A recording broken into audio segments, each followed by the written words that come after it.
Hey everybody, I just did some time trials and I wanted to go over some things. I did post a video similar to this. I'm redoing it so I can post this to YouTube. Sorry, I got a little cold, so I got the sniffles and my throat's like all messed up. But so what I was going over was some of this material I got for the track. I'm setting up my drag to get an idea of how fast my cars go over a quarter-mile simulation track. So this is a very, very, very short track. I have my boards here, which are 6-foot boards. So I got 4 boards set up. So 6 times 4 is 24 feet. I'm doing a 20-foot drag. I have my tape measure set up from the top all the way to here. This is just under 16 feet at this right here. And then I have 4 more feet added on.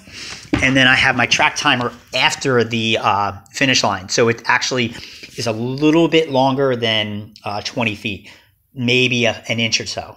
Because the timer is, the finish is there, and I have the timer there. So it starts up there, comes down to here, and finishes here. And we have the timer set up, and I have all these. This is all through 3D Bot Maker. He is an amazing resource for the racing community. And he is just building stuff, and it's cutting edge. So I have my 4-lane track here, my timer, which was $50. This was, I believe, $60 for a 4-lane. And as I come up here, this, I believe, was like anywhere about $25, $26 for the 4-lane start. So what I had to do is do some rigging. So they give you the supplies. Basically, they give you this. And these are fillers, but these fillers don't help me because I need like 4 to 8 of them because I do a 4-lane track. So the problem is they have tabs under here because that was one of the ones that had broken. It was one of the original models. Not to say his product's not good. It's just that he's actually generous to help me out with this. And basically this was an early model, so he's actually improved on his product. So here's the problem with this. These tabs won't fit in, so what I had to do was create and cut track open to fit in here, and I put that in there. So each one of these is just about 3 inches, give or take. So I put them in there, and I cut a littler piece here. So this extra 3 inches helps with the track a little bit. So it makes it a little bit over 20 feet after the full timer goes down. So I had to do that. So, and the second problem I have is if I use these tabs, they won't fit into these new pieces. It just doesn't fit. So you can't fit these in here because there's no actual hole. So I have these ones. Luckily, I've had these tracks for a while.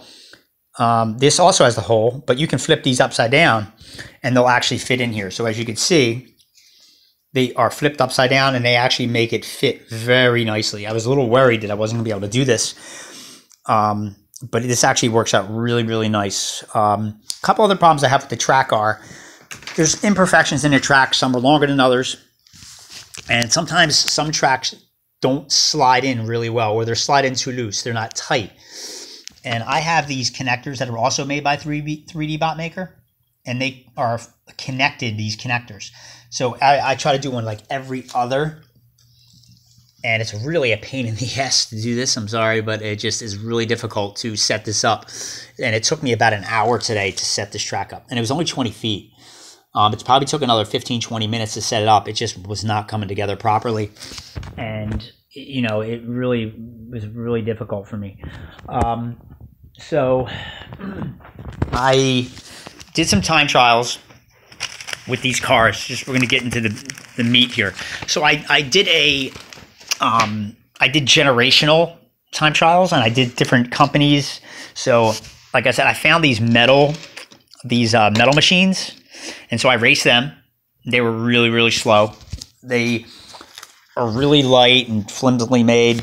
The metal machines tend to go about the fastest one was 1.42 seconds, 1.742 seconds, and the slowest into a range of 1.9 seconds, almost 2 seconds. The fastest cars are right here. And I'd say these guys right here are really, really fast. Maybe I can throw the funny car in there as well. Nothing beats them, obviously. No one is beating probably the Soul Air and the Hotbird over a 40-foot track. The longer the track you have, the faster cars come out. So this, between first and say 11th place, was, as you can see in my results. So the convertible Mustang was 1.729 seconds, and the Hotbird was 1.700 flat. That's not a lot of time. It's in space, yeah, it's humongous. But in reality, if I stretch this out to 40 feet, this Hotbird will crush just about any car out there. And if you have cars out there that you ever wanted to race, you'll lose. I don't care. You can customize them all you want. Probably not. People add weight to customizing, and that's the worst thing you can do on a 40-foot track. Because what's going to end up happening, after you hit 20 feet, yeah, you might be in the lead, but your wheel type will slow your car down so much. By the time you hit 40 feet, this Hotbird will have passed you, and the Soul Air might be my fastest car. It really depends. Today, the Hotbird was the fastest.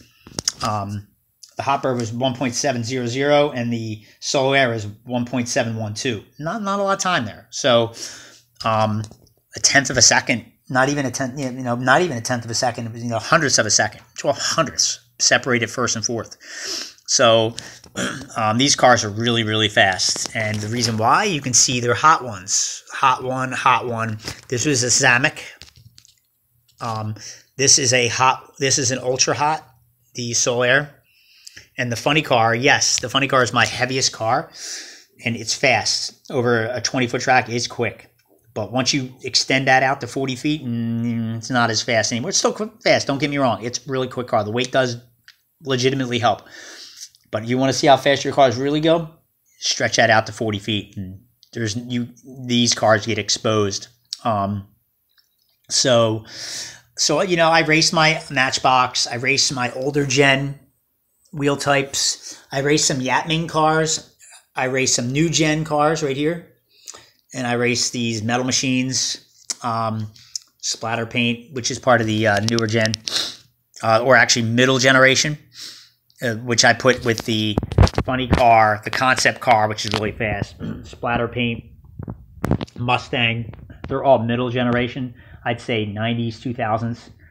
And obviously the Hotbird, Red Vet, they're all stuff from the old school 80s. Hot ones. These are the real hot ones, not that stuff that was remakes they made. The reason why they're fast, again, nickel-plated axles has a little bit to do with it. Weight ratio has a little bit to do with it. Metal bases has a lot to do with it. Again, this is a fast car as well. This is an 80s car. This is a Datsun 200 SX. Really fast car. So basically, as I take this out, I'm taking out the this, and as we look at this on the bottom, you can see these are connectors. You got the blue, and I try to do every other one down to 20 feet. I have my timer, phone cord, 20-foot of phone cord. So what I have to do next is find a 40-foot phone cord. So I'll get a 50-foot phone. I think they sell them in 50 feet. I'll extend that out. And then I'll try my 40-foot races, and that probably won't be until the summer once I start doing these races with the kids. So I have a ton of track here. So basically, it takes about, I'd say I can get this track set up right in about 30 to 45 minutes. It really depends how much I want to do. I'm going to have some people helping me out. And hopefully I can get it done a little quicker, because I don't have that kind of time to set up. And I don't think they're going to allot me the time to set that much stuff up. So, I have a stopper that I didn't bring down, which will catch these cars. I need some kind of a padding so they don't get destroyed. I really don't like to race my good cars, but I really wanted to get a time trial on these. I raced them basically 2 times, get 2 different times, and even the Hotbird, that I raced, it had first time I raced it, it was 1.700. The second time I raced it was 1.706, which were the two fastest times, no matter what. And the Red Vet was 1.716 and 1.704. So they're easily the two fastest cars I got. So that's about it. I'm going to cut it short. So thanks for listening.